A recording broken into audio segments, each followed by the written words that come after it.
Good evening সবাইকে। তো যেরকম আমি বলেছিলাম যে আমি অনেক সময় রান্না বান্না করে থাকি, তো আজকে আমার ইচ্ছা করলো পাস্তা খেতে। তো আমি ভাবলাম আজকে একটু পাস্তার রেসিপি তোমাদের সাথেও শেয়ার করি। আর আমার সাথে হেল্প করছে আমার মাও। তো চলো তোমাদের দেখাই কি করে কি পাস্তাটা বানাচ্ছি। অবশ্যই তো যেরকমটা বললাম যে আমি পাস্তা বানাবো, তার জন্য কি কি লাগছে তোমরা সবাই দেখে নাও। এখানে রয়েছে ক্যাপসিকাম কুচি, এখানে রয়েছে তুলসী পাতা, এখানে রয়েছে রসুন কুচি, ওখানেও রসুন কুচি রয়েছে, আলাদা আলাদাভাবে ওটা আর কি হবে। তো এইটা আছে টমেটো সেদ্ধ করা, যেটার আমি খোসাটাকে ছাড়িয়ে নেব। তারপরে আছে এখানে পেঁয়াজ কুচি, এখানে আছে পেঁয়াজ কুচি, আর হচ্ছে কর্নটাকে সেদ্ধ করা, আছে সাদা তেল, আর আছে অরিগেনো, আর আছে আমুলের বাটার, আর আছে চিজের স্লাইস, আর যেটা মেন পাস্তা সেইটা, আর আছে দুধ। তো দেখা যাক এবার আমি কি করে কি বানাচ্ছি, তোমরা সাথে থাকো।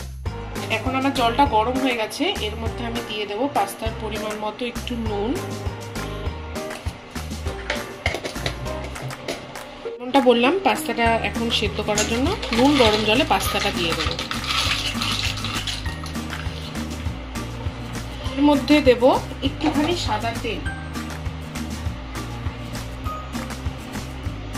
দিয়ে দিচ্ছি এবার একটু সাদা তেল, যেন পাস্তাটা গায়ে গায়ে না লেগে যায়। আর এই পাস্তাটাকে আমি সেদ্ধ করে নেব ওই 6-7 মিনিটের জন্য।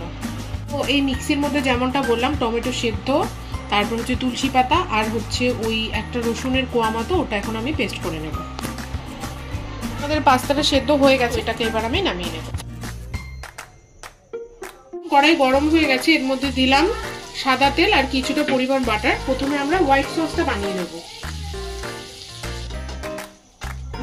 এর মধ্যে দিলাম কিছুটা পরিমাণ ময়দা,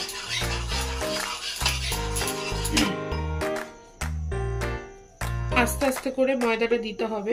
বেশি পরিমাণ ময়দা হয়ে গেলে হোয়াইট সসটা হবে না আর দলা পাকিয়ে যাবে।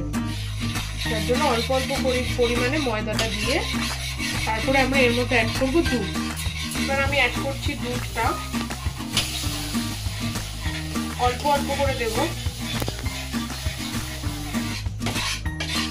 এখন আমরা বানাবো রেড সসটা, যার জন্য আমি দিয়ে দেবো একটু রিফাইন অয়েল, ওই 2 চামচ মতো। তারপর দিয়ে দিলাম বাটার, এরপর দিয়ে দেবো অরিগেনো, যেটা পাস্তাতে লাগেই। দিয়ে দিচ্ছি লঙ্কা কুচি, তার কারণ আমরা কেউ চিলি ফ্লেক্স খাবো না, চিলি ফ্লেক্স খাওয়াটাও ক্ষতি, সেই জন্য আমি ব্যবহার করছি। করে দিচ্ছি রসুন কুচি,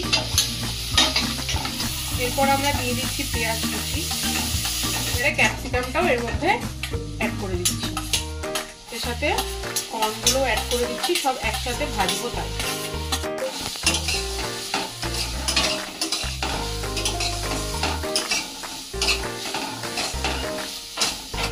এবার আমি এর মধ্যে অ্যাড করে দিচ্ছি সেই টমেটো পেস্টটা। এইবার এইটাকে আটটু ট্যাঙ্গি ভাব আনার জন্য দেবো এর মধ্যে পাস্তার পিৎজা সসটা।